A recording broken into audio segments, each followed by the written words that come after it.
Welcome to Truth Meets Fiction, your home for timeless stories, unforgettable characters, and the kind of content that stays with you long after the credits roll. Whether it's fact, fiction, or somewhere in between, you'll find it here. Let's begin.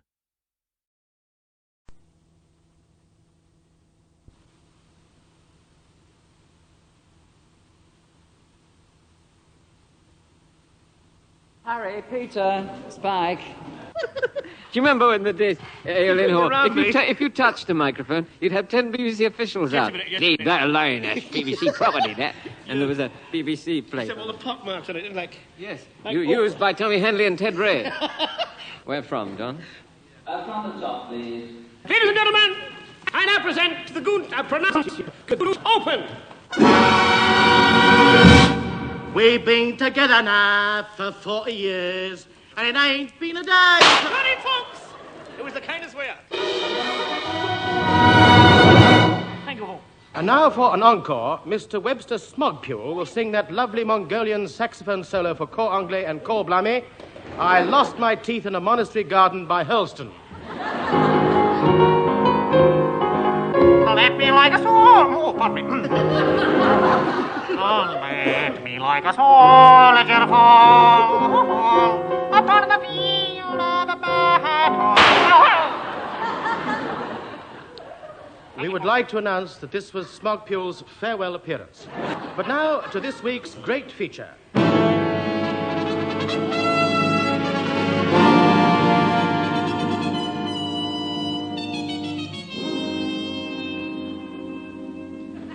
Chapter 1, 1939. I joined the colours.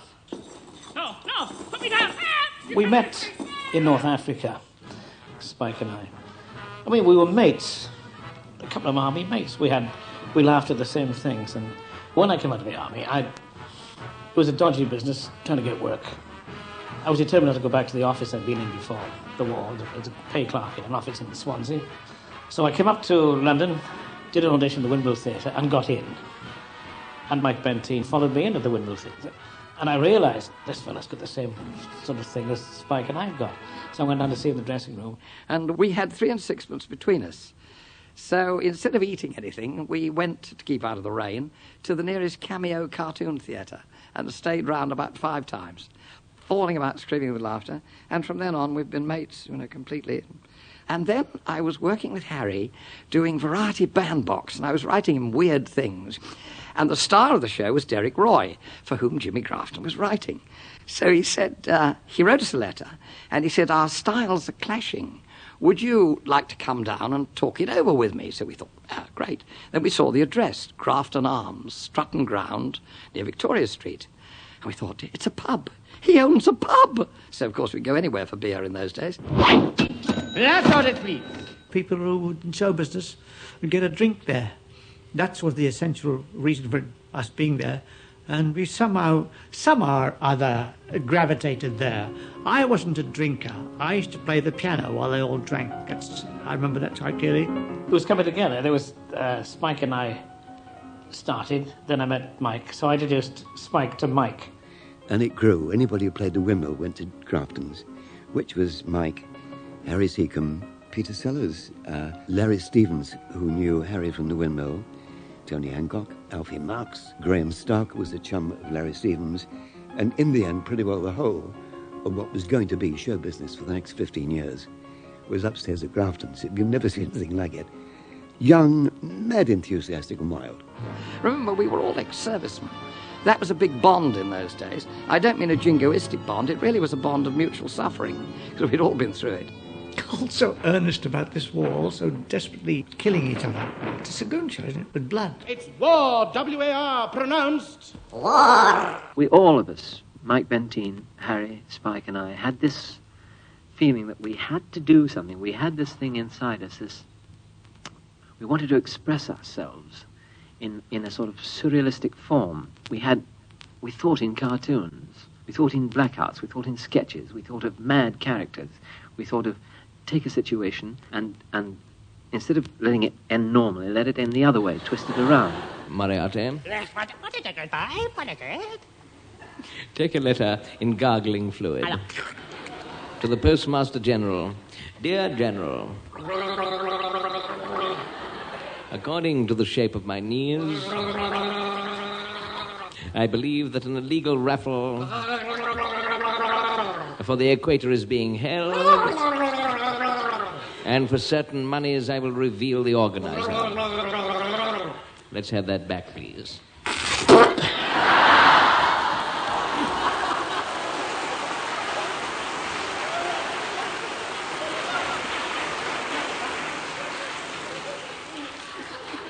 You filthy swine. You've watered my peony. Sometimes I'll read this to people at the pub seeking out some kind of acceptance of the jokes. And of course, they were all as thick as planks. They're just boozers. They never laughed at anything. And I thought, why am I laughing at this and nobody else is? Primarily because they weren't funny and I was. And they have multiplied since to a greater degree. So much so they're writing comedies now with no laughs at all. Some little light in me said, ignore these stupid bastards. It is funny. You are funny. Enjoy it yourself. That was the driving energy behind me. And I've been like that ever since. That's why I am now totally unemployed. We had these sort of get-together, ad-lib bits and pieces of comedy that we all sort of chipped in with. Recorded them on this, and went hysterical, this old wire recorder. What? Tape record that, tape record it, quick! And this grew and grew and grew and grew. And eventually, as you know, after knocking on the BBC door for months and months, Pat Dixon got us on. Well, it came in via the back door. Peter Sellers knew Pat Dixon, who really was the enfant terrible of the BBC. He put on some very, very good shows. And he saw there was a potential in it. Patrick McNeill Dixon, towering individualist who wouldn't be put down with anybody. All right, Pat, relax. You relax, you blew the mic. And he fought it through and eventually got it on. 5 on 9, slight pause, 12 and 13 on 20. What there, Secombe, please? The BBC gave us a trial recording, a pilot show we did. Fortunately, it was a hit. And a series came out of that, which Dennis Main Wilson produced. I suppose the BBC knows what it's doing? When I produced the first series of The Goon Show, we weren't allowed to call it The Goon Show. We had to call it Crazy People, because the BBC thought that nobody would know who the Goons were. To which I think Spike or Peter Sellers said, well, who are Take It From Here, then? No response. The word goon had arisen in sort of different ways for each of us. I think we all caught it from Edgar Seagar's famous cartoon strip Popeye. You know, the goons were these what-no type characters, a featureless face, huge hairy arms who spoke in soundtrack. And then during the war, I talked to a number of escaped prisoners of war, and they always referred to the German guards as the goons. The others had their own origins for goons, but we all recognized the word instantly and used it. The first shows were appallingly unfunny, but absolutely highly charged with the promise of more electricity to come. Good evening. Good evening, Captain. Glad to have you with us again. Glad to have me with you, yes. Now tell me, Captain, is it true that you built the Suez Canal? Oh, yes, Mr. Milligan, yes. Oh, yes, I built it. It took me a long, long time, though. First I had to get some permission from Cleopatra. But the Cleopatra's been dead for 2,000 years. I told you, it took me a long, long time. What do you want, Fish Spike? I sure am like him, Mr. Farouk. I'm building a canal, and I'm afraid it's going to run right through your house. What? Do me a favour, yucky boy. You sing off in the run downstairs and open the front door every time a ship wants to go through. Or pot. You silly old thing, you don't have to do that now. You can leave the key under the mat. Mike was Captain Pureheart. Which is quite close to himself, as Daddy was close to me. And it sort of presaged what eventually happened with Neddy being a central character. He was going that way, I think. Osric was a favourite of Spike's. He always loved it. They used to give me the posh voices, you see. They gave me the hellos and the yes, and this is Hugh Jempton here, speaking to you from Kempton Park. And, you know, one of those. This may be amusement to you, but it's bread and butter to us. In the second series, we were getting better. We got a few more coconut shells. The scripts got better and better and more adventurous. And it was still very much a documentary format. And Spike, I suspect, felt confined. The script was being almost personality-led by Benteen. Mike Benteen throws out ideas like sparks on a catherine wheel, say. And Spike, his mind flies away. And between them, they get together and expand on an idea.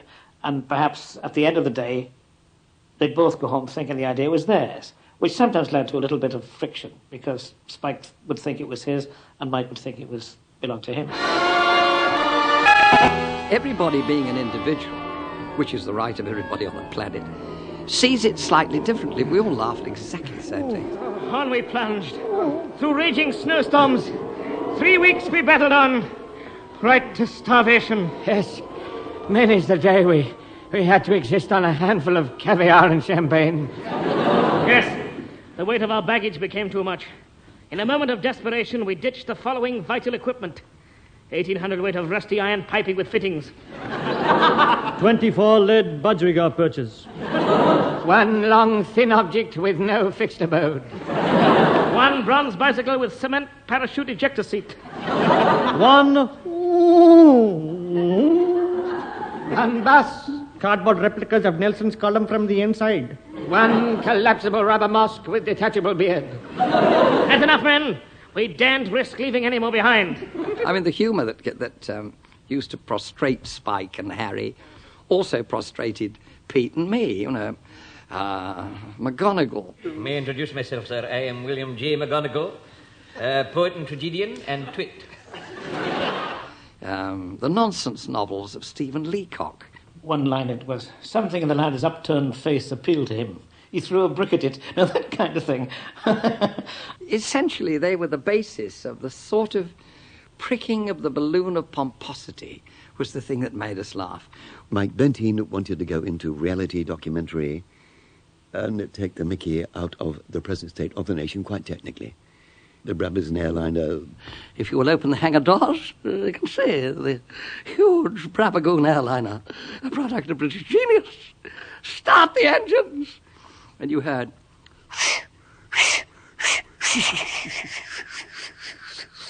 and 4 trains left Waterloo Station. And there's a long pause, and then he says, Carstairs, yes, Professor Pureheart? Would you mind asking the chief designer to step into my office for a moment? It was that sort of humour.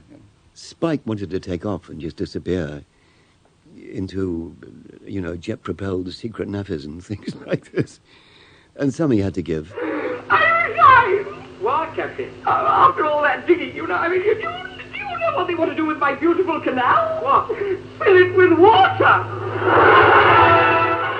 Having been brought up as the son of a pioneer and a natural heretic and a natural radical, having seen a thing was becoming a success, I then wanted to get on with something else, which I then did.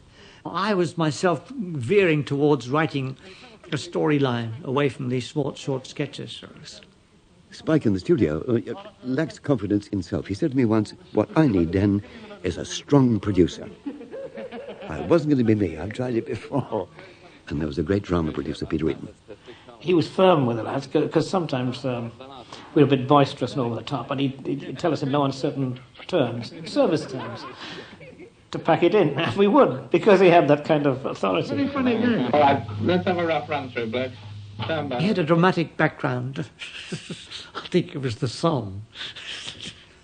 And he took over from the 3rd series onwards and whacked discipline in. And the show took off. Dawn, June the 9th was 0 hour. Inside the Albert Memorial rocket, we stood waiting Professor Segone's orders. All ready? Yes. Can I ride on top? Why? I want to smoke. Silence. Now close the hydraulic doors. Stand by the spice and noodle flat.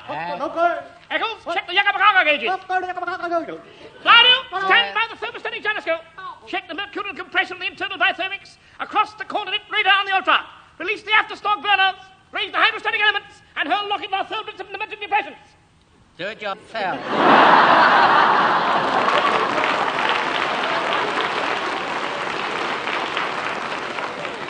Mutiny! Eccles, arrest that man. Okay, come on. Take your dirty hand off my filthy arm. What?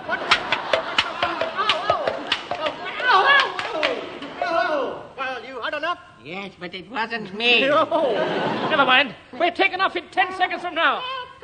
9, 8, 7, 6... 7, 6... Let's have a look at that list. All right. 7, 6, 5, 4, 3, 2, 1... Now!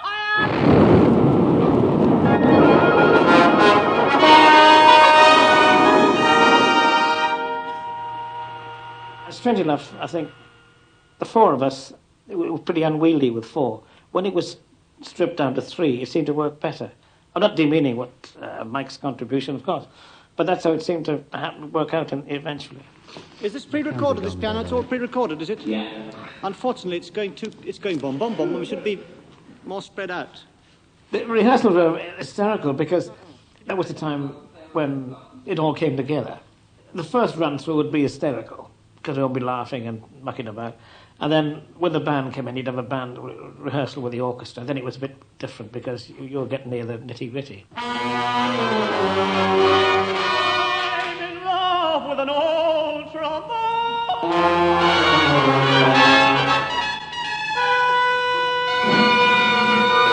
The band was wonderful, and the music was exceptionally good now.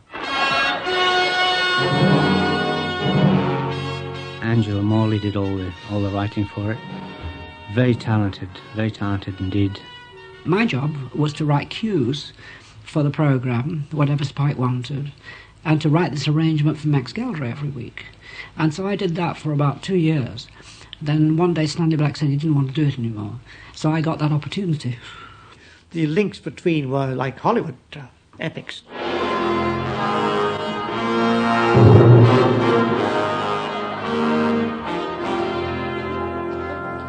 When I die, take all the treasures of my kingdom, place them at my feet, then bury me in some high, forgotten mountain. There was a tremendous lift from the orchestra. The Cruel Sea type music we had. The music was witty. That was the thing about the music. I'm going to clear my name and get back my self-respect. Yeah? I'll join the Navy!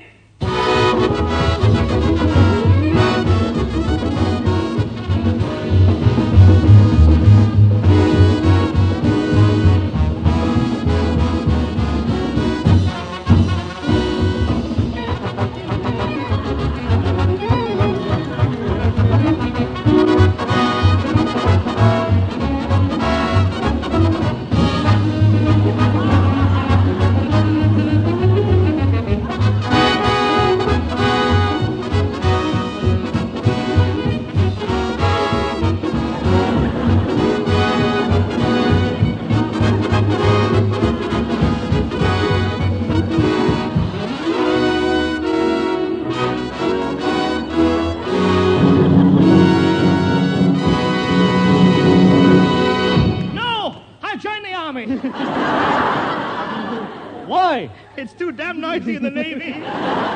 Well, Spike made his needs very plainly known. I mean, he described in the script every week how he wanted it to be. And then, of course, when we got to rehearsal, Spike would sometimes say, no, it sounds too good. I know in one show there had to be a national anthem for some Ruritanian sort of country in Middle Europe, you know. And I composed this national anthem. Then when Spike heard it, he said, no, that sounds much too good. He said, I just want to hear one instrument at a time. So it sort of kind of started with piccolo, and then it went to trombone, and then it went to violin or something. And he was absolutely right. It sounded fantastic. I'd like to think I composed it that way, you see.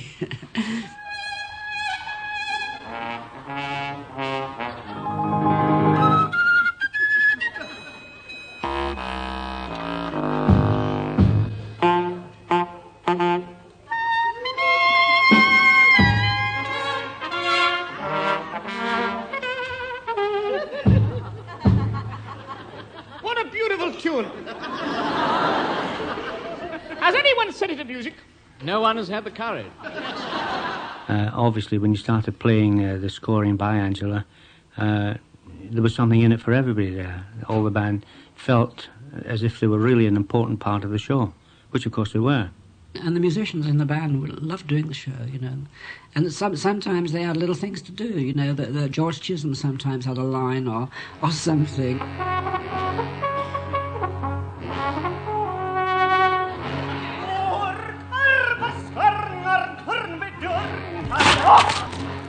And Poggy Pogson, who was one of the saxophones.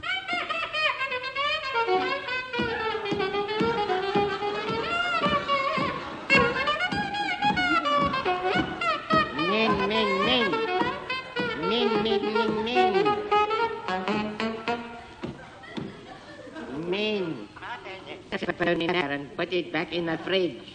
Sometimes he'd have a little violin thing, and Max occasionally had a line. I know, boy, it's the old conch that gives me away. All right, Max, it keeps the rain off your tie, mate. Max Geldray played the evergreens, and so did Ray Ellington. They played some modern tunes, but also the evergreens. So, strangely enough, the Goon Show doesn't seem to date for that reason. We got a lift from it. There was your foot was tapping all the time. We used to be in the wings, swigging down a bit of brandy that disguised as milk, waiting for hey, he made the mouth organ, a harmonica.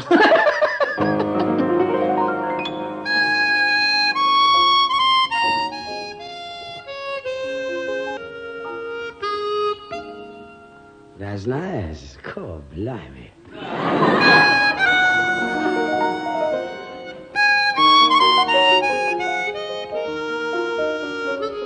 I wish that I could take a massage in that day. That is nice.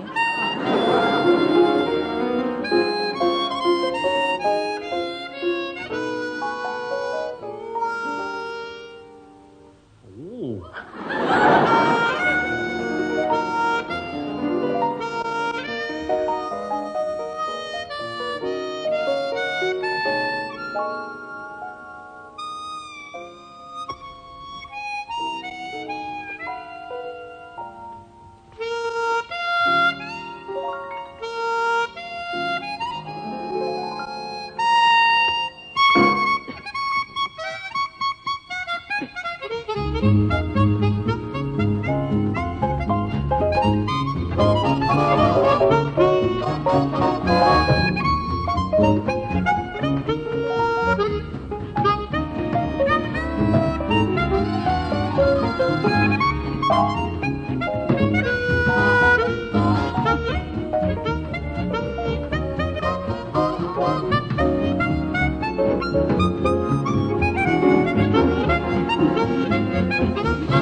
This is the BBC Home Service. Enter a short idiot. Let me take this. In the beginning, the Goon Show was a series of unrelated sketches. Eventually, they decided, or Spike decided, that it would be a good idea to have a central figure around which these strange, bizarre incidents occurred. So my voice being the most distinctive, inasmuch as I couldn't disguise it when I did any other voice, I became Nettie Siegel, which is really only an extension of my own self, I suppose. Have a care, sir. I'm not a man to be laughed at. I know. I've seen your act. singing shaver, isn't it? I have my dark secrets. Spike always saw me as a little idiot in ragged underpants running on. It worked then. I mean, you could do all these things as a story. Like Spike wrote The Goon Show then as a story rather than as a series of unrelated incidents. Now, who can we interview first? A wrong voice. Oh! When Michael left, there was only two of them, and there was room for a third voice. And then, just so bit by bit, I didn't have much confidence in myself because I was pretty overwhelmed by the talents of Peter Sellers and things. But one thing he couldn't do was two voices at once. So consequently, this third voice came into being. Now who was that knocking? It is my friend, Grit Pen. I can't see him. That's because you are playing him. What? He's never here when you're here. I don't understand. Neither of the audience. That's why he isn't getting a laugh. And so I used to just drop in voices. I think I invented Minnie Bannister because Henry Crine had no love life. So I tried to create a demonic sex goddess for him, Minnie Bannister. Stop! Stop. This spoon is out of tune, Min.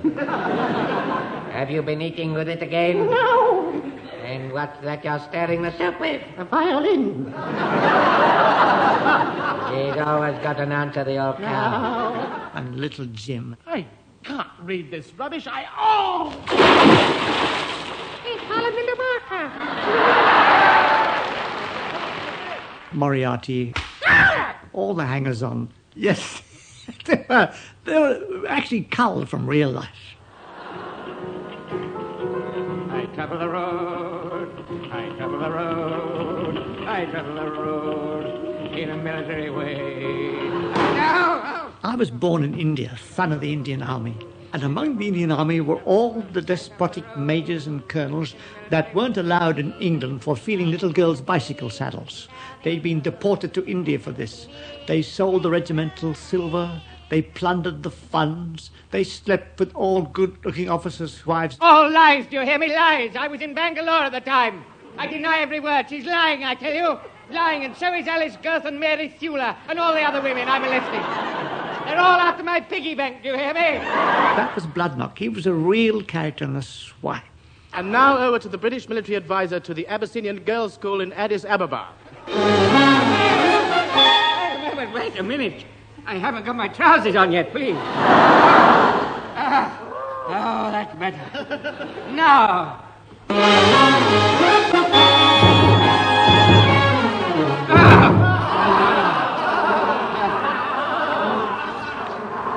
Blast these flies. Get out of it. Get out of it, you flies. Shum. Timarosha. Singes. Singes thing. I am coming, sir. Take these flies out and sell them. All right, come on, boys. Rex Rover. Come on, boys. How do you go now? Now, having got that matter over, now to my private matters of the day.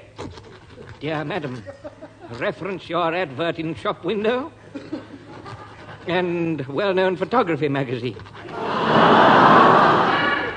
As a keen student of photography, I should like to... Pardon me. There is a European fireman hiding in the waiting room. What? Well, tell him to wait in the hiding room while I paste these photographs in my hat. Paste! And we all saw each other. I mean, I saw Spike as Eccles.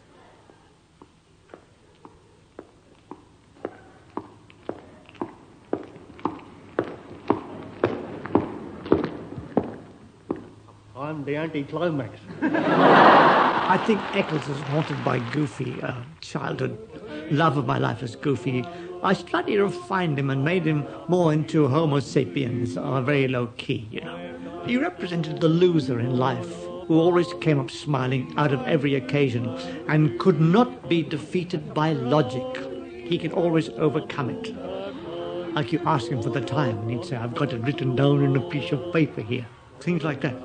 And if you say it's not that at all, your bit of paper must be faster than mine. Strange, insane. It's a child's logic, isn't it? Absolute children's logic.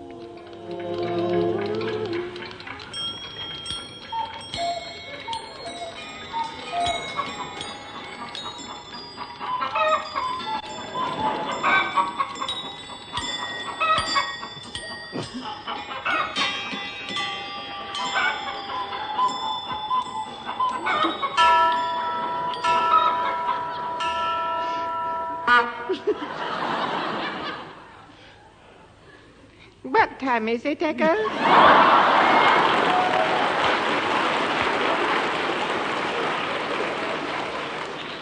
Just a minute, I got it written down here on a piece of paper. A nice man. Ah, then why do you carry it around with you, Eccles? Well, if anybody asks me the time, I can show it to them. Wait a minute, Eccles, my good man.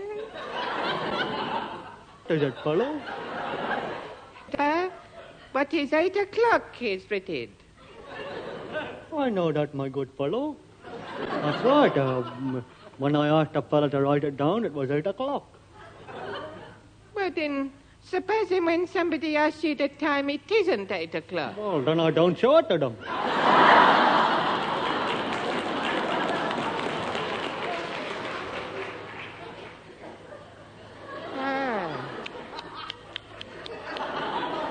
Yeah. Well, how do you know when it's 8 o'clock? I got it written down on a piece of paper.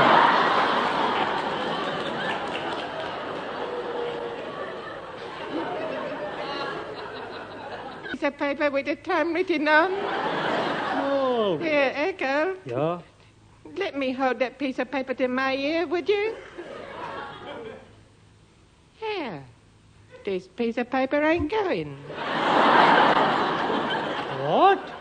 I've been told a forgery. No wonder it stopped at 8 o'clock. Oh, dear. You should get one of them things my granddad's got. Oh? His firm gave it to him when he retired. Oh. It's one of them things, what it is, that wakes you up at 8 o'clock, boils the kettle, and pours a cup of tea. Oh, yeah. What's it called? My grandma.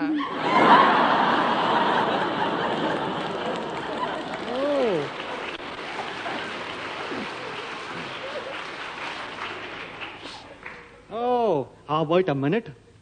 How does she know when it's 8 o'clock? She got it written down on a piece of paper.